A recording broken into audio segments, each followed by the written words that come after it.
Por que devemos ler Marianne Weber ainda hoje? Por que ela deve ser lida como uma autora clássica das ciências sociais?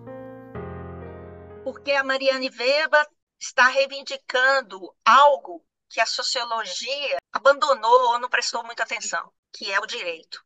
E ela está pensando a mulher no direito. E quando a gente vive num mundo que se pretende organizado em termos de Estado constitucional de direito, a gente tem que saber do que a gente está falando. E tem que saber do lugar da mulher. O que o direito tem a ver com a mulher? O direito no Estado constitucional de direito. Ela coloca isso muito antes de todo mundo, né? É inspirada, sim, obviamente, ela não inventou a roda, né? Mas era uma mulher interessada. Marianne Weber nasceu em 1870 em Olinghausen, na Alemanha. Lembrada apenas como biógrafa de seu marido Max, Marianne Weber foi socióloga e ativista feminista. O seu principal livro, datado em 1907, se chama Esposa e Mãe no Desenvolvimento Jurídico, uma introdução.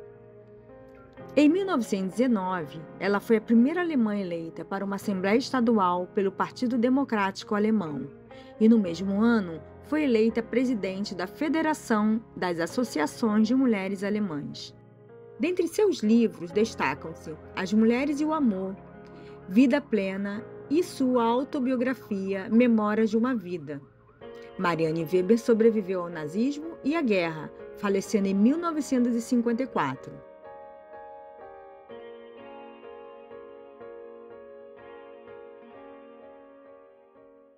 Porque eu acho que são dois motivos ao mesmo tempo.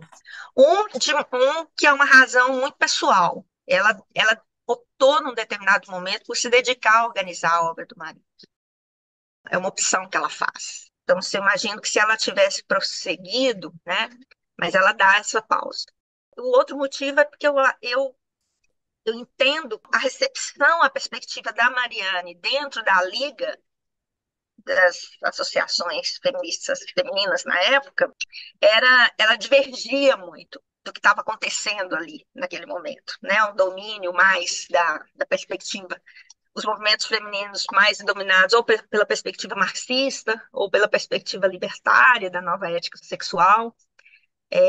Tinha também os grupos com uma conexão religiosa, assim, muito tradicionalista, né? E a perspectiva dela não destoava naquele momento ali de diferenciação e acabou sendo considerada fora de tempo, eu acho, né? Muito por causa do tema, porque ela explicitamente quer tratar da esposa e mãe em relação ao casamento, né? O casamento, o compartilhamento da vida a dois. E direito, né? Que é sempre considerado um instrumento de dominação, né? Ele nunca é pensado como na sua dimensão instrutiva, ele é pensado mais na sua dimensão coercitiva.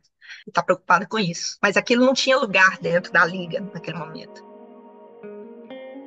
Ela fala várias vezes, assim como todo bom weberiano sabe, que o ideal é uma coisa, né? O ideal é uma especificidade, ele não é a realidade. Mas a Marianne, ela lê o casamento dela, ela vive o casamento dela e fala do casamento dela como se ele estivesse muito próximo do ideal assim de parceria entre indivíduos, entre pessoas que se respeitam na sua autonomia, na sua liberdade, na sua dignidade, né? E a gente vê que ela fica apaixonada nisso, em relação a isso com o Weber. Essa cumplicidade, o que ela fala, parceria, né? Uma parceria muito, muito real. Assim.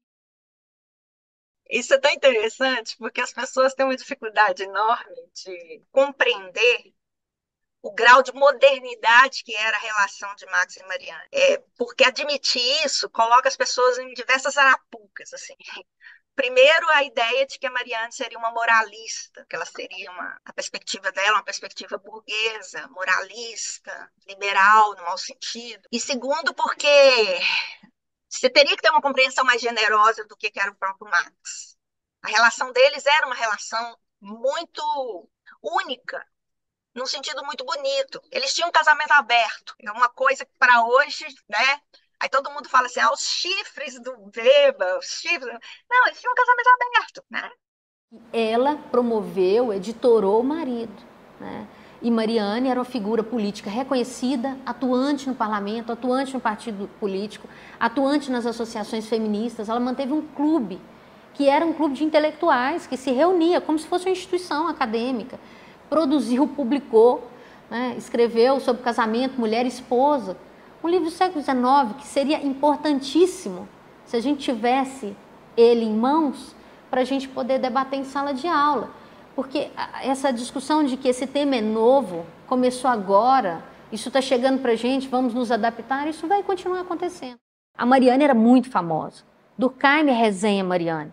Resenhou esse livro, né, sobre a condição da mulher, da esposa. Simmel vai fazer um debate teórico com Mariane. Isso é reconhecimento, um reconhecimento que nós ignoramos. Então, ela vai ser apresentada sempre como a mulher do Weber, né?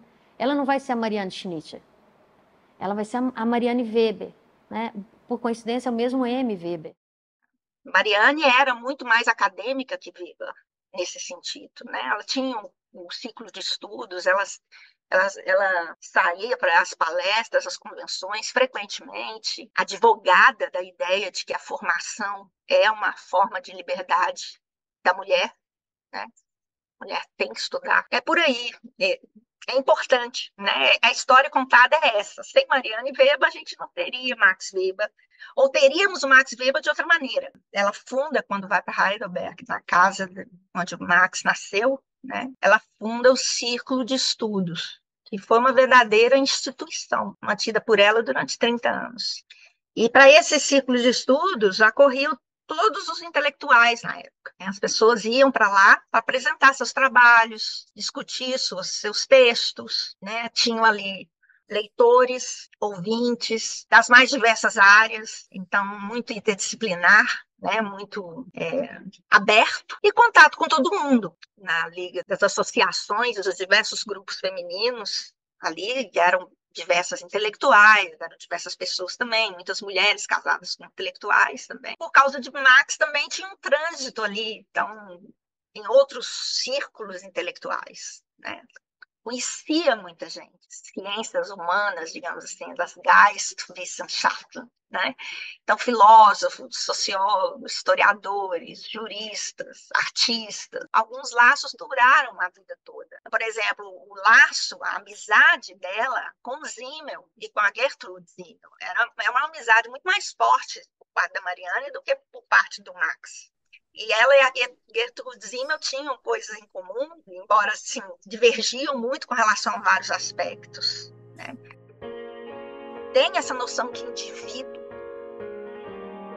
a defesa da noção da dignidade individual também para a mulher. Então, a Mariane tinha um contexto, que era um contexto favorável, um contexto favorável para ela. Sim, precisava usar o seu dono pelo que quer que seja, pelo que quer que fosse.